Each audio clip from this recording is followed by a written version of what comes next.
Hello and welcome to week 10. So we are in the double digits, which means that we only have a few more weeks left before the semester is over. So I hope that, as always, you're enjoying learning about something different each week and that you are appreciating the work that you're putting into your schedule. And I'm looking forward to reading through your Activity Center presentations this week. So as we look at this week, this is going to kind of be a jump start into a really important section of our textbook where we're going to be looking at the different developmental domains as we are teaching children.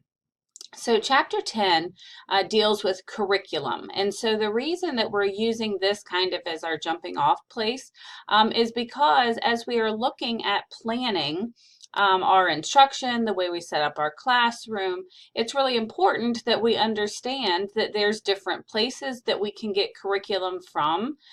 There's different models that have been set up, but there are also other factors that need to go into designing and implementing a developmentally appropriate curriculum. So you're going to find that chapter 10 has several different sections, all relating to the curriculum, but looking at it from different perspectives. So you're going to see a theoretical perspective. You're going to see where there are some list of things that should be in an effective curriculum.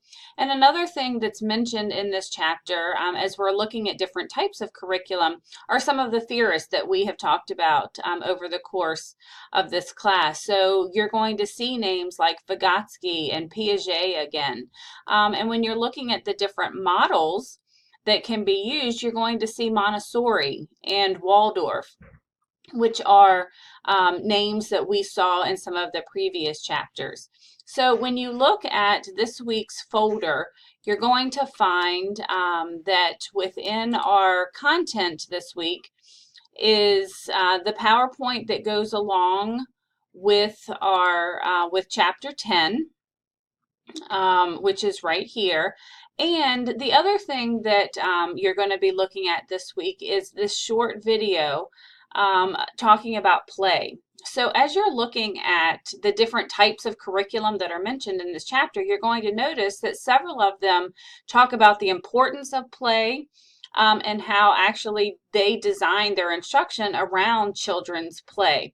And so I thought this was a good time to take a little bit of reflective thinking to talk about play in children and how different it is now than it was even when we were growing up.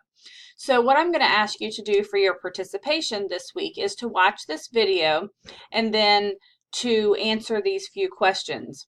So it should be enlightening to you, although it probably won't be surprising to you, that play looks very different now than it did when we were growing up.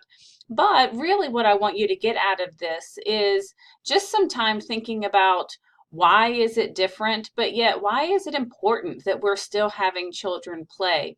And so when you're looking at designing curriculum, just as during your observation and when you were designing your schedule, you notice that our curriculum in our day should kind of be built around children's play and free play, not teacher-directed play.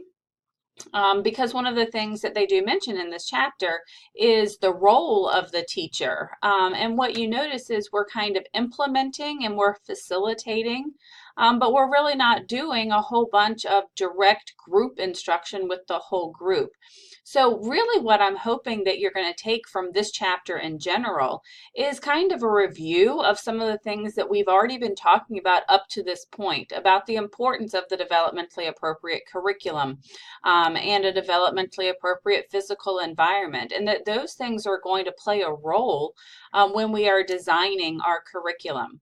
So when you get into a classroom, sometimes you're going to find that you are responsible for creating the curriculum and each lesson plan that you have to do. And then sometimes you're going to walk in and there's already been a curriculum developed for you. The one thing that I would say, especially when it comes to an instance where you're kind of being handed the curriculum, is don't get caught thinking that you just have to teach whatever they've told you in a boring way. So it's the same thing when you think about elementary school teachers, middle school teachers, and high school teachers who are bound by the learning standards. In the state of Virginia, we have the SOLs.